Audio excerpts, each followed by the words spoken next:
Hello, everyone. It's John Laughland here. I'm the Director of Forum for Democracy International. Welcome to this week's forum from a sunny, if chilly, Paris spring afternoon.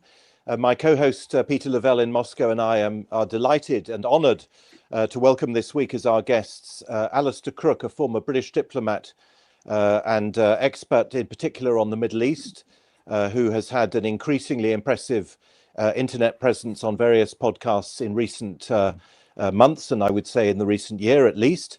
And from Iran itself, from the city of Shiraz, Ehsan Safarnejad, who has been on the forum before we went over to video, and who is a well-known and prolific geopolitical analyst. If I could go to Alastair Crooke first. Alastair, I was myself on Egyptian television on Friday. I'd been in my garden actually all day on Friday in the country. And as I was on live, they announced to me that Donald Trump had said on Truth Social that everything was sorted out, the Strait of Hormuz was opened, the Iranians had promised never to close it ever again. They'd also agreed to give up their nuclear program and, to bake him, I don't know, motherhood and apple pie and so on. And they chucked this at me on a live, and I simply said, I don't believe it. I said, I don't believe it. I don't believe anything else that Trump says anymore. I think it's all smoke and mirrors, and he's probably simply saying this kind of stuff to reassure the markets and possibly even to buy a bit more time for an extra military build-up. We're now, we were supposed to be, I think, on the day before, or perhaps the day itself of the end of the ceasefire. It's now been prolonged. Alastair, is this Trump chickening out again? Trump always chickens out. Or is it on the contrary, as I fear, the United States gearing up for an even bigger strike next time round? Alastair Crooke. Well, I think what we're dealing with is basically a crisis, a civil crisis in the United States. I think it's obvious to everyone, pretty well the whole world, that there is not something slightly wrong with Trump's mental state. He is confabulating. By confabulating, I mean he says things with a great deal of conviction, but which are not true, which are just simply lies, but which it is clear from some of his team that he believes they're true. So that is what confabulating means in the sort of technical world of psychology, I think. So yes, there is a great crisis there because it seems that there is not a great deal of critical thinking taking place with Trump, maybe not much in the team either. Vance is the one who's trying to push towards some sort of negotiation or a solution. But really, the effort has not been to think through what next in Iran, nor to consider how to proceed with negotiations, which we can go on to, which is a much more complicated thing. But the real crisis is how to put a lid on what's happening in the White House, which has got sort of overtones of what we saw with Biden, albeit in a very different form now. So I don't think there's much thought going on. And so apparently on Saturday night, Trump proposed this massive escalation, proposed an escalation. And that from what I understand, but perhaps anyone can correct me, you can correct me if I'm wrong, but I gather that the whole team was against it with the exception of Hegseth, who endorsed it. But that was a very clear no, which reflected a no from a week earlier, when also there was talk of, if you like, a civilizational strike on Iran. I think this has been dropped, and so we can let out a sigh and say, phew, we've got through. We've at least got through that. We're not out of the woods. We're not out of the woods yet. Just to follow up on John, the extension of the so-called ceasefire, Obviously obvious. We are all pleased that there isn't additional kinetic action by both sides. But what we have right now is untenable too. It kind of reminds me of Trotsky at Brest-Litovsk, no peace, no war. And that foreshadows some kind of frozen conflict. I mean, is it too early to think this way? Yeah, I think it is actually, because I think we now reached the critical point as the conflict stands. Yes, we've got an undated extension of the ceasefire, the blockade, Trump's blockade, which is to a large extent ignored, and tankers and ships still pass through Hormuz. I don't think they're implementing it. The Navy is not implementing it. I don't think this is Trump's decision, but I think the Navy is not implementing it. But we've now been 45 days or so with something like 13 million barrels of oil removed from the market completely. It can't be made up anywhere else. The United States has probably a capacity to export only about 500,000 barrels a day, if that. But certainly that isn't going to make up the balance. But there's also all the other elements that pass normally through Hormuz, which are not coming through. All the elements which go to make up our supply lines, which control the supply lines totally. And we are getting to the point, at the moment, we have the tremors from this event sort of starting to ripple out, and statements from the European Union that they may have to introduce a rationing of petrol or air fuel or whatever. So the tremors are here, but it is not going to be long, 2 weeks or so, and then the pain will really become apparent. It will strike home because you will see things like no food in shops, or not no food, but certain foods missing, that people won't be able to drive to work or get home. So I think that is the next point that will come. And how will Trump address that, if he's able to address it? Because already the markets are looking very shaky. Oh, I've already had here in France 2 occasions when there's been no petrol in the petrol stations. Really? So it's already begun. I mean, not queues or anything, but for some reason 2 petrol stations running out. Can we go to Ehsan Safarnejad? And of course, I want to come back to Alastair Crooke.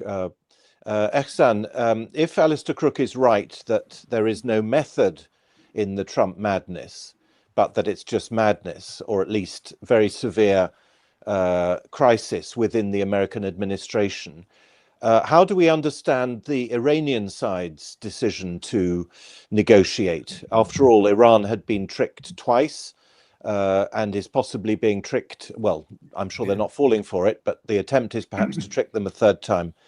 Why is Iran negotiating? Or is it, perhaps Iran isn't going to negotiate? We don't know what's going to happen. What's your take, Ehsan?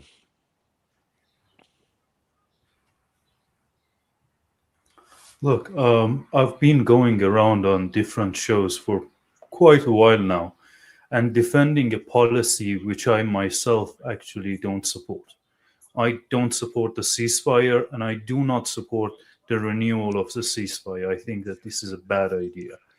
But because of the atmosphere and the echo chamber which has been created online, I find myself obligated to defend the said policy, which again, I don't support. This war is not on pause. There's a blockade on Iran, and this is one step, short of a full-fledged war. On the other side, Iran has closed the Strait of Hormuz. So shots are being fired, and the injuries, the damage that is being done is felt across the petrol stations all over the world. There's also the commodities. 9 strategic commodities move through the Strait of Hormuz. Urea and ammonia, which are basic Yeah. components for fertilizers. The sulfur, which is very necessary for EV industry. Helium, very important for the semiconductor industry, and ergo very important for the AI industry. You have graphite, and graphite is also very important to make batteries for the EV industry. You have aluminium, you have glycol and methanol that are very important for the packaging. So considering how this war is fought on the Iranian side, you have to understand whenever a smaller force wants to wage a war or defend itself against a bigger war, they try to impose a war of attrition. That's the Iranian strategy. That's why imposing a blockade on Iran doesn't make sense, because it would be playing into the hands of the Iranians. You're implementing the strategy that the Iranians want to deploy against you, but you're doing it for them. This is why, this is one of the biggest and most important issues to understand when looking at the ceasefire. To a certain degree, Iran is still shooting at United States, but on the other side, you don't see bombs raining down on the Iranians.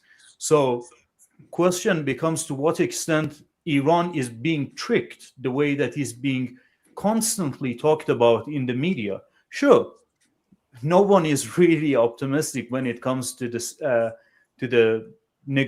when it comes to the result of the negotiation. But who said that negotiation is the reason that Iran accepted this period of the Iranian leader in his proclamation? He didn't even call it ceasefire. He called it a period that necessitates military silence. That's how he phrased it. There's quite a lot of, basically bending words in order to say the same thing. So why did he say that? He said it because this is the most important tool at Iran's disposal. It's not the Iranian missiles. It's not the Iranian drones. It's the economic pressure that Iran can enforce on the world's economy in order to make this war as unpopular and as nasty as possible for the U.S. Yeah, Alastair, if I can go to you, I mean, where we stand right now, a blockade of the blockade. This is kind of a very, one could say, kind of a leveling experience for the moment.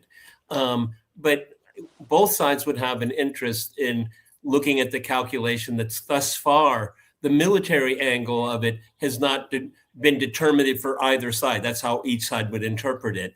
And so that would necessitate another round of kinetic action, meaning Iran would have to send an even stronger message to the Gulf monarchies, to Israel, and of course, maybe at some point target some kind of large American ship like an aircraft carrier. Then at that point, there would be more of a necessity, being able to assess the situation where Iran has shown that it's able to go up the escalation ladder. It is able to maintain its deterrence. What I'm getting at is that one side has to feel that the other side has been decisively defeated, because I don't see the current situations being able to be maintained. And maybe ultimately, maybe even avoiding my own question, it's the global economy that's going to determine the outcome of this conflict. I'm sorry, go ahead, Alastair. Well, that's precisely what I was saying. We're getting to that point where the global economy is going to manifest severe pain very, very quickly, including in the United States, by the way. All the farmers have gathered together, American farmers, and say we are going bust because we can't afford to produce food at these rates of costing of diesel and with no key voters for the GOP. Yeah, and key voters for the GOP. I think I just think that what happened, last night as this came to an end, was not so much a rational decision about, where does the power go and who's going to negotiate. I'm actually, with your other guest, aligned. I'm not sure that there's a point to negotiations, actually, now. I think perhaps there isn't. I don't think it was intended at Islamabad. I've done ceasefires, 5 of them in the Palestinian-Israeli context. And those ceasefires that I was organizing were not to reach an agreement, because we knew that was not possible, but simply to see where the other side stood, to understand if there was any room for political maneuver or if there were none. And so, I think this was done for 3 reasons by Iran, the leadership in Iran, and I think they make quite good sense. One is a little bit more time allows further preparation for the escalation, the military escalation, allows Iran to do a little bit more preparation for whatever escalation is coming.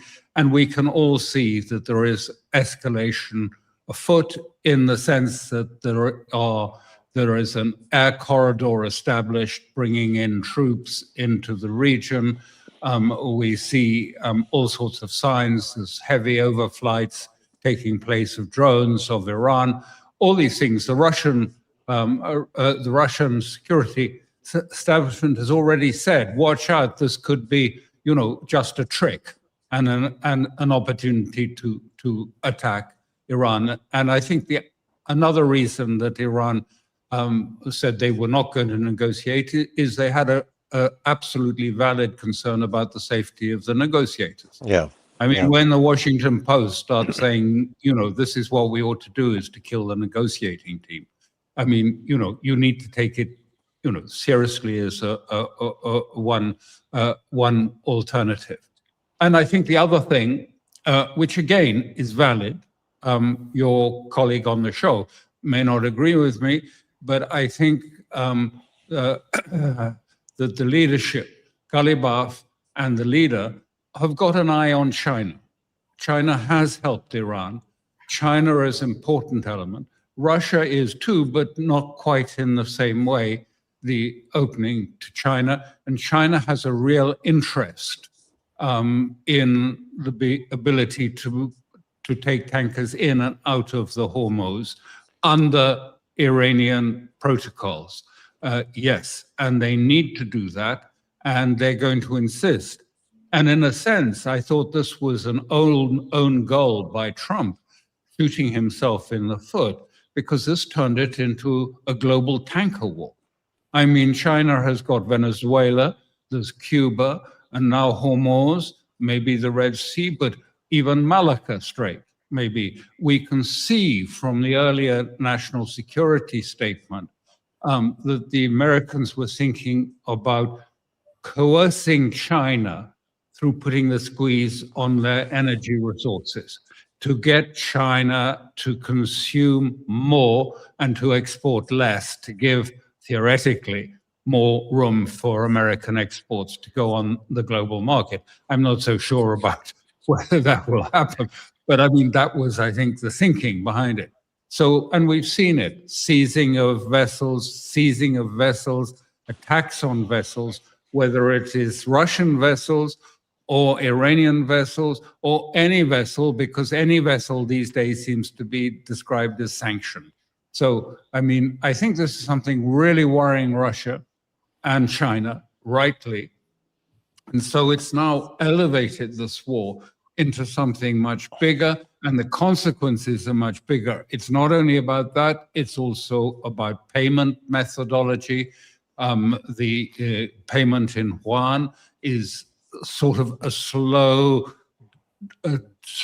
fall of dominoes taking place.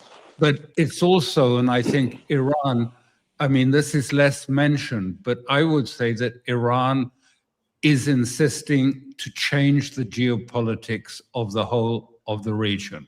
Absolutely. Change it to break the paradigm and to get rid of, if you like, the petrodollar, the dollar Yeah. hegemony, with all it entails, the sort of financialized hegemony that is represented by the Gulf. I think you made that point very well, Alastair, on Tucker Carlson's show, if I Yes. remember correctly. Yes. The sense of unreality, which we began our discussion with, generated by Trump's lies and by his preposterous statements, and also by the fact that it seems impossible to know what's going on. I mean, at every moment, whenever some new event happens, you never know whether it's true. So was an Iranian ship seized or was it not seized the other day? You see conflicting reports on the most basic facts. But surely the biggest source of unreality in these negotiations is the fact that Israel is not involved in them. These are American Iranian talks, and yet the country, you mentioned the region, Alastair, reshaping the region, but the regional country which is obviously key to this is Israel. And we obviously saw an attempt by the Israelis to sabotage the ceasefire, if we call it that, when it first was declared. It seems impossible to imagine that they are going to allow Trump to walk away from it, even though Trump claims to be giving them instructions. Ehsan, I'm sure the Iranians see the Israelis as key to all this. What's your view? Well, look, I do not like the Israelis. They're my enemy. But when it comes to analyzing the situation, I actually understand their mentality, their mindset. They have a perseverance. They want to keep running their country. And they have understood, or at least that's their analysis, that with Iran being in this region, with the current geography, with the current border, they cannot function.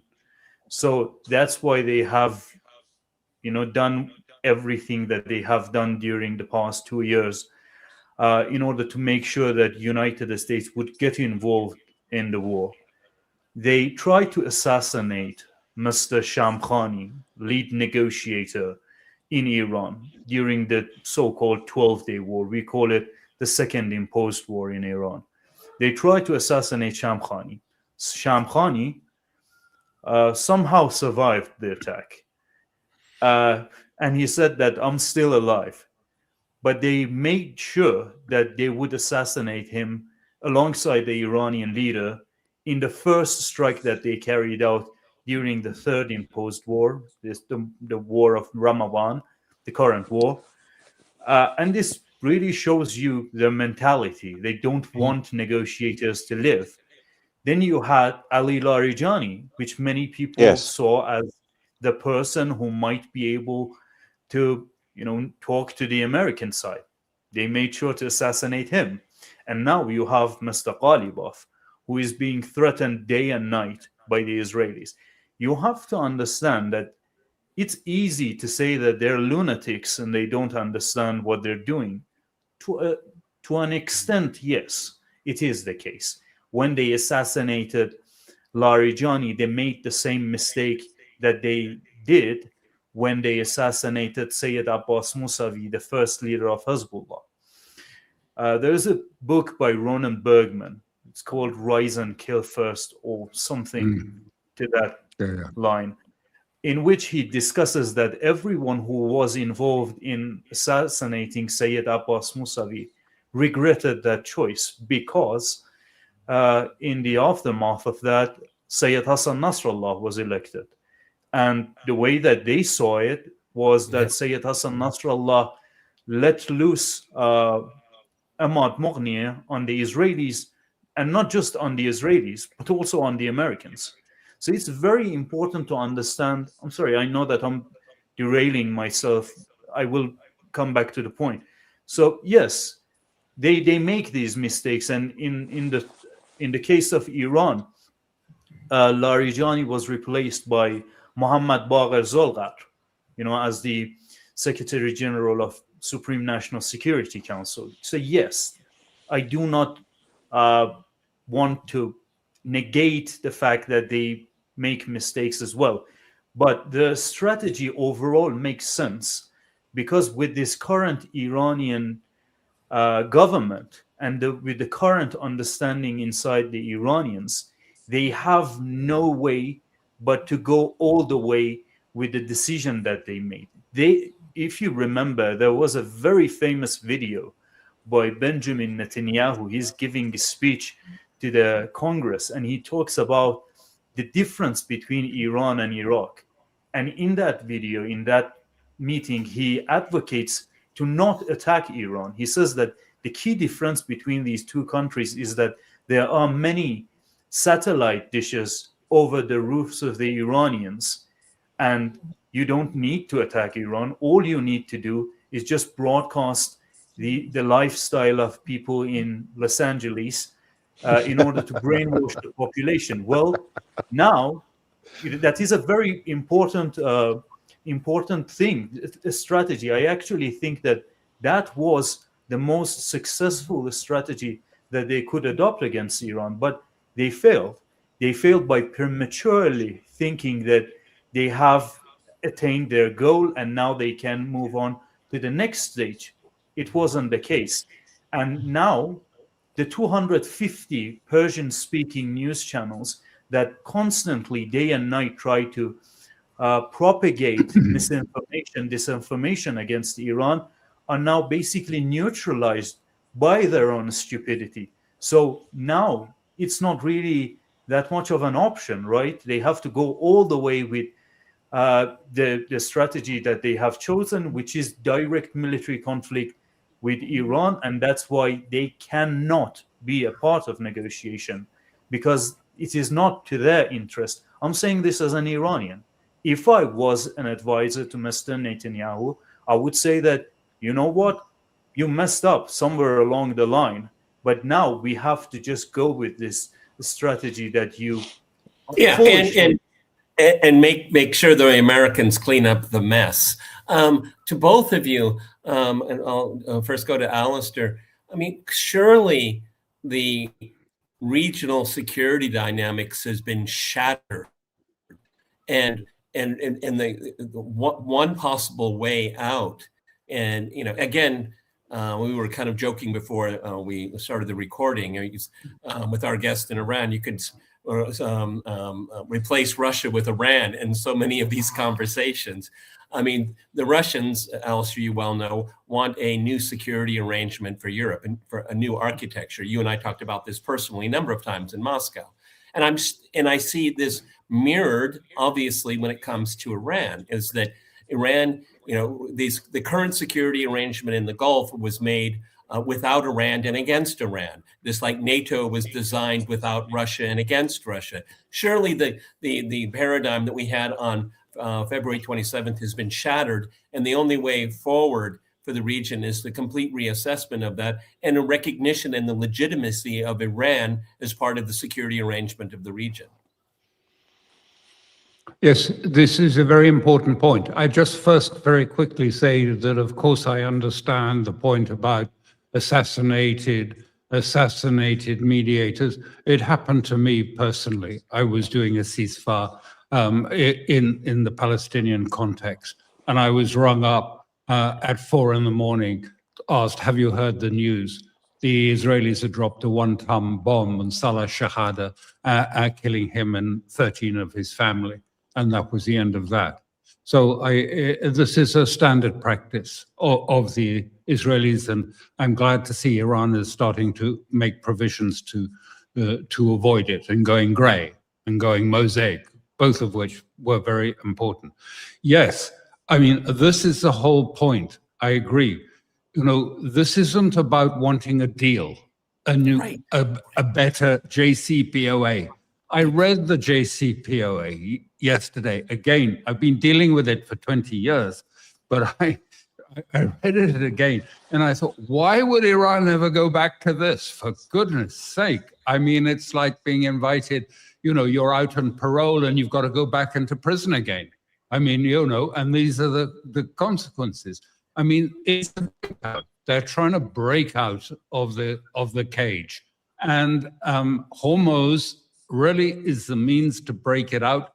because Hormuz can break the sanctions and can break, if you like, the hold of the dollar hegemony, because the payments and the fees that are being made to Iran are passing through other means in yuan, but payment outside of the sanctions regime. So it's already breaking, started to sort of break up, and it needs a little bit more to break it up completely. But I say to you again, I don't think we're at the moment with Trump in this mind that he's in, he is, sitting there leading the situation. There's no doubt he hasn't been like Biden, sort of pushed out and other people. He is there. I mean, for better, for worse, he is there. And how to manage that is going to be a crisis for the United States, given what happened, the Saturday before last. So I think we shouldn't try and sort of rationalize it too much. We got just what else could you do? Okay, let's just extend the ceasefire. Was it thought through? Was it considered? No, it was just, he'd been told, no, you're not going to do this. So I don't think we should sort of read too much into it. It's just where we are. It is what it is, nothing more. On the question of Israel involvement, of course. I mean, what else? I mean, we saw that Vance both had Witkoff and Kushner standing behind him and still made something like 11 calls to either Susie Wiles or the chief of staff or to Trump, I don't know who. But I mean, all the time he was getting updated instructions. And for the Iranians, it was clear this man has no authority to make a deal. It lies, first of all, with Trump. But what did Trump tell Vance? Check in with Bibi all the time, keep him informed. Yes, the Israelis, of course, are running it. And I can tell you what they're wanting, because, as you probably know, we do reviews of the of the Hebrew press regularly, all the time, to see because they tend to talk much more frankly in that. And it's clear that there's a crisis for Netanyahu as well as Trump, because Netanyahu is feeling desperate. All his claims are proving to be imaginary. The claim that there would be an uprising in Iran, an overthrow of the government. It was a house of cards and will fall. That has not happened, and the Israelis themselves say it's not going to happen. And also, they have not got back the enriched 430 kilograms of uranium. And they have not come to any further agreement. And so they are still desperate for what is the ultimate Netanyahu aim, which is to destroy Iran and to substitute a whole number of ethno-sectarian mini-states in its place, and to weaken it to the point as Syria is today. So I think they're still pursuing that. And what was coming out of this was, at the end of the day, the top political journalists in Israel, in the Hebrew press, were saying, look, it comes down to one thing. There's only one thing that can save Netanyahu now. That's the 430 kilos of uranium. He needs it back. He needs to be like a footballer waving, the trophy after the game above his head, a silver great big jug over his head, because without that, he is desperate trouble politically. So my guess is that if anything resumes, Vance understands very clearly that if Iran goes on, not necessarily with all of it, but they're selling oil, its tankers passing through Hormuz. If this goes on for half a year, it will earn a huge amount of money from it. In a full year, maybe close to $1 trillion. And Iran is controlling 20%, maybe 30% of the world's energy supply, controlling 30% of fertilizers, controlling all these other elements in it. It will be, as Vance put it, the fourth world power. Yeah. That's not a victory for the United States. Ehsan Safarnejad in Shiraz, Alastair Crooke has said, and that sounds very plausible to me, that there's a crisis within the Israeli government, there's a crisis within the American government. By the way, Alastair, you mentioned Witkoff and Kushner. Just for our viewers, they probably know, but even that great pillar of the British establishment, Jonathan Powell, referred to those two gentlemen as Israeli assets, who in his view discredited, you'll recall, Alastair, perfectly well, the negotiations in Geneva some weeks ago. Ehsan, the notion that these governments are in crisis has, of course, been ascribed to your country, to your government, fractured, I believe. The Iranian regime is fractured, according to Donald Trump. Does it look fractured to you? You know, sometimes I hold off certain information, not because I don't want to teach other people something, but because of this fear that I have that people go into overcorrection mode and then go for the exact opposite and then use another propaganda. But the truth is that the head of Supreme National Security Council is a former IRGC general. The lead negotiator is a former IRGC general. The head of the National Defense Council is a former IRGC general. The members of the negotiating team, multiple of them, are former IRGC general. This is a fraction. This is a fraction. When they want to run a propaganda against another country, it is important to take into consideration the average IQ of the said country and understand that this will not confuse anyone. This will not make anyone make an error inside Iran to think that now the Iranian government is fractured. Again, I was really hesitant and I was keeping my tongue for the longest time not mentioning some of these individuals because I don't want to now they go with another propaganda that IRGC has taken control of everything, which they will. They have. But, yes. So the thing is that, no, there is this stability inside Iran. And in fact, unfortunately, to my dismay, the Iranian politicians are very comfortable and very confident in their decision making, which is scaring me, and I don't like it.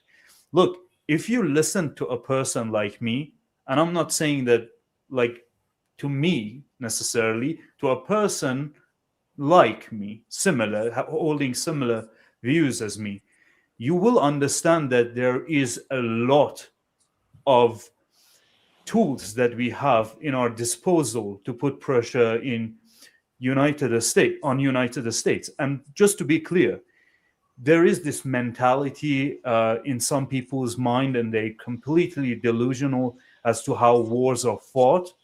I always draw an analogy with that scene in Leon the Professional, in which Gary Oldman says, "Bring everyone." The person with a disbelief says, "What do you mean everyone?" And he shouts, "Everyone." Some people think that everything should be done at the first stage of the war. I do not hold that view, but I do know how we can exert more pressure without going up the escalation ladder and escalating everything in the mix. Yes, you have actions that would actually constitute as going up the escalation ladder, such as closing the strait, closing Bab al-Mandab. Hezbollah has a very large arsenal of anti-ship cruise missiles, Abu Mahdi cruise missile, that they can use in order to make things very difficult, navigation very difficult for the countries in Mediterranean Sea. There are actions that we can take in order to make France very uncomfortable in North Africa, East Africa, We have partnership in certain countries. I don't want to go through all of these things, but there is a lot that Iran can do. But I'm not talking about those things. I'm talking about, because of the globalism, the countries are very linked to one another. So what I would do would be to actually say goodbye to the generals in the war room, and I would actually bring 3 Iranian economists to the room, and I would say, how would I put pressure on the food consumed by the country X? We want to make sure that when they say Israel has the right to defend itself, they would understand that they have to put their money where their mouth is. How would I do that? And believe me, there are the infrastructure in the region is very important for some of these, again, industries. I don't want to go into the details, but this is something that the Iranian politicians don't do. Why? Because they feel comfortable. We talk about the control over the Strait of Hormuz. Worse come to worse, we can always dump a lot of mines in the strait or sink a ship there. Why haven't Iran done that already? Well, because there is no need to, because everything, to a great extent, not everything, well, that seems very arrogant of me to say everything, but a lot of things are under the control. And that's how they view it. But make no mistake that this adherence to the international law, to care about the populations, even in the Western countries, comes from this point of not having any option or being divided about the issues. Having said that, I like to end on this point because it's actually my own point, and I have to, again, go on different shows and defend a policy that I do not support. There is a tug of war between in terms of decision making is still inside Iran, but it's no more than the usual thing that we see inside Iran. Yeah, Alastair, what are the? I want you to not make predictions, because I think we all know that's not a good idea. But how is this changing the global order? Because if Iran breaks out of the box and returns to its rightful place in the region and in the world, where it was for a millennia, most Western audiences don't have a clue about that. Obviously, the American defense umbrella is under stress and maybe even breaking. And this is sending a very important signal, not only to the Persian Gulf monarchies, but South Korea, the Philippines, NATO. This is a reshuffling that it's at this point it's really hard to kind of fathom, but it's definitely taking place. I mean, even American mainstream media is talking about, well, to refill the armory, it's going to take years, and the kinetic action hasn't even started again here. I mean, foreign governments read these reports. The Pentagon itself talks about its condition. I mean, this is Iran, by doing a jailbreak, as it were, is changing the geopolitical order writ large. Well, that's exactly right, that it is. And many of the things our colleague was saying about pressures on the West are in course. I mean, he doesn't really need to get the economists together to do it, because what's happened in Hormuz has already set in motion many of these elements of crisis, which are coming. I think the most important one, though, to say, I mean, well, there are two. First of all, is that the first indications coming out of the United States is that the damage to their bases in the Gulf is so great that it's not going to be worth rebuilding them. It's going to, just one radar alone cost nearly $1 trillion and will take 5 or 8 years. That's the one that Al Udeid will take 5 years to replace. I think there's a very good prospect that Iran has succeeded in pushing the United States out of the vicinity, out of the area.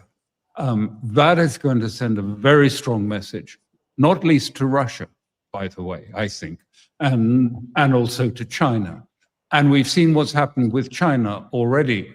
You know, the opposition has been coming to China and meeting with President Xi. I mean, already a shift there. South Korea, we see Japan negotiating with Iran because these countries need energy. Look at Australia. It has nothing. I mean, it's without energy, and they're saying, oh my God, we've just got one tanker load with so many barrels of oil. What was the consumption? It would last one day. I mean, yes, there's a huge shift. But I would go back and say the key element, which I feel hasn't really been appreciated so much, is that after 73 and the establishment of the petrodollar in the Gulf states, I mean, that was the key, the huge amount. Actually, in 73, the Gulf states were told, keep the price of oil up and send all the money to Wall Street. And this was the basis for the financialized world and the dollar hegemony that have been that and the military together ensuring it. But the military has now shown that it is weakened and fracturing. And also the Gulf states, the UAE has sent a message to Washington just now saying that they're out of dollars and that they're probably going to have to start selling treasuries to buy yuan in order to get their products out or in. It hasn't totally happened yet. But as I say, don't misunderstand, just because we feel only tremors at the moment. The big tsunami is about, I think, to strike. It is going to be catastrophic for Europe, for America too. All of us are going to face a huge thing. If this goes on another 2 to 3 weeks, you know, it's going to be a different world we're living in, I think. So, I mean, it's in process at this time of speaking. And yes, it is already changing the whole balance of power. And this is what was intended, not just to change the balance of power in the Gulf, which they're doing, drive out the American control of Hormuz, but also to change the bigger balance of power. Well, then the obvious question to our guest in Iran, reflecting upon what Alastair just said. So again, this is rhetorical. Can Iran hold out 3 more weeks? Yeah, particularly if Trump makes good on his threats, his worst threats. Go ahead, Ehsan. Allow me to tell you a story, because I listen to myself, and maybe some of your viewers think that I'm holding extremist viewpoints, or I'm extreme in my way of analyzing things. I think the 3 of us actually agree with you. So he's not apologizing. Okay. There was this 4-year-old girl called Ava. She had this disease called epidermolysis bullosa. If your viewers are sensitive to graphic image, I suggest that they wouldn't Google what that is. If they're not, please go and view the photos of people affected with this condition, so as to bring awareness to the disease and the situation that these individuals are dealing with. But to describe it for the people who can't do so, is that you get all these blisters on your skin, on your mucous membrane, in your nasal cavity, in your mouth cavity. Little Ava, 4 years old, died as a result of medical negligence, not because the authorities inside Iran were cruel and wanted to torture her, like the reports that are coming out of the Western mainstream media would suggest, but as a result of these two companies, one in Sweden, the other in Switzerland, they produce certain bandages. So these people, because of their fragile skin, they can't use the bandages that you and I use. They have to use a special kind of bandage. As a result of them not giving Iran this bandage, not be willing to sell Iran these bandages, little Ava died, and the death in this condition is very, very painful, because you can't even breathe properly, right? So this is where I come from, and this is how our nation has been dealing with sanctions. It's very interesting. I was talking to a gentleman, and I said that, I can't really order anything out of Amazon, and he said, because of the sanctions. And he said, why don't you use Alibaba? At that time, I was thinking about that quote that has been wrongly attributed to Marie Antoinette, the French monarch, who said, why don't you allow them to have cake then, right? If these people don't have bread, why don't you let them have cake? And this is what I want to say. They have no idea what we went through during these sanctions. They have seen a ricochet of what Iran did with regard to the Strait of Hormuz, and now they think that the world is over, there is economic situation. No, this is a piece of cake. This is a walk in the park for the Iranians. Not 3 weeks. I know that this sounds like a propaganda. I know that when it goes to the head of many individuals, they say that, this person is repeating propaganda. And I'm very excited to actually clip this part out and post it 3 months, 4 months, 5 months from now, and saying, I told you so. But Iran is ready to fight this war for the long time, for a very, very long time. And when I say months, I'm not kidding. For Iran is ready to do this for months. And there have been changes made during the Dr. Raisi's administration that were adopted in order to prepare for this scenario. I'm not going to mention them specifically, because it wouldn't be war, considering war and everything. But I think that this comes from this feeling of American exceptionalism and arrogance that they feel that they don't need to research the country that they're going to invade. But I can guarantee you that there is nothing that would indicate Iran would run into problem. In fact, everything points out to the contrary. Alastair, we began the discussion by you saying, and it sounds very plausible, that the war had been launched by the Americans without much thought about strategy or goals or any sort of plan B. And that view, I think, is made all the more credible, of course, by the extraordinary purge of 13 generals in the early weeks of the year and so on, and by the rumors that you've referred to and which we've all heard about, some kind of event in the Situation Room only the other day. I'm not trying to bowl you a googly in the last few minutes that we've got left, Alastair, but it's difficult. I'm racking my brains to think of a historical precedent of a war which has been launched and waged with such a degree of insouciance and lack of planning, and with such a high level of irrationality. Do you agree with me? I can't think of even the most horrific wars have surely generally been launched with goals in mind, and then have come to an end when those goals have been either achieved or when the goals have failed. It's perhaps characteristic, isn't it, of the post-truth age that we're dealing with what appears to be a fundamentally irrational actor. And that, I suppose, only makes the challenge for Iran all the greater. Alastair Crooke. Well, no, not in that way. I think you've probably seen the New York Times article describing the meeting on the 11th of February, at which Netanyahu and others from Mossad presented the case for war on Iran.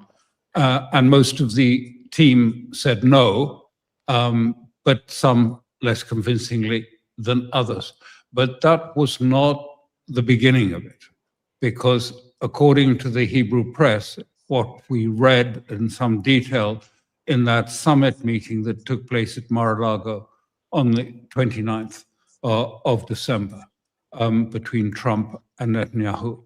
Netanyahu said very clearly, look, we need you to destroy the missile capability. Don't go following the nuclear issue. The nuclear issue is not so important. It is that the Iranians are building a completely new concept of missile defense, a new umbrella. It is something quite different. It's just not replacing the old. It is something that we will not be able to penetrate in the future unless we take this window to do it. And in fact, the nuclear issue, he said, if you pursue that, we will not give it a kosher certificate. He used those words to Trump. Said, you won't get a kosher certificate from me if you do that. You've got to focus on this. It's a house of cards. It's ready to fall at any time. It was the most extraordinary era of Israeli intelligence. Call it wishful thinking, arrogance, whatever you like. Alastair, I think they believe. But I think it's important to flesh this out. I don't think the Israelis believe their own story. They were just convincing Trump to get into a war with them. They didn't actually believe that Iran would fall like a house of cards and people would rise up and give guns to the Kurds. I don't think they believed it. I think that they wanted Trump to get into the conflict. And once he's in, he can't get out, hence where we are now. No, I think they did. Look, not all of the Israelis did, but I think David Barnea did. The head of Mossad believed that, and he believed it intensely. And for that, he's now really been castigated in Israel, and blame showered on him because he got the intelligence so wrong, suggesting that there could be that. I mean, after all, there were several tries at this. There was the decapitation in June, and then we had the public protest, and it still didn't work. And so David Barnea is now, almost excluded after having been. And you remember, he spent, I think it was 3 days after that 29th of January time at Blair House, which is the annex to the White House, convincing America to go ahead. Maybe there was an element of what you say in it, that he was just determined to get Trump to do what Israel wanted, which was to destroy Iran. But no, I think he really believed it. Did Netanyahu? I don't know. But Trump, had no choice. It was clear from the earlier talk and the subsequent one. Whatever it is, there is a hold, there is a control. Trump does not have agency in this matter. He has to get the permission of Israel on the steps that he takes in respect to Iran. Well, that I think is the key takeaway from this afternoon's discussion, and you've put it with your customary admirable clarity, Alastair Crooke. Thank you very much. Thank you, Ehsan Safarnejad, also for your wonderful analysis and your incredibly precious testimony from the place where this is all happening. Thank you both very much indeed, and we look forward to seeing our viewers again at the same time next week. Thank you. Goodbye. Thank you. Bye for now. Goodbye.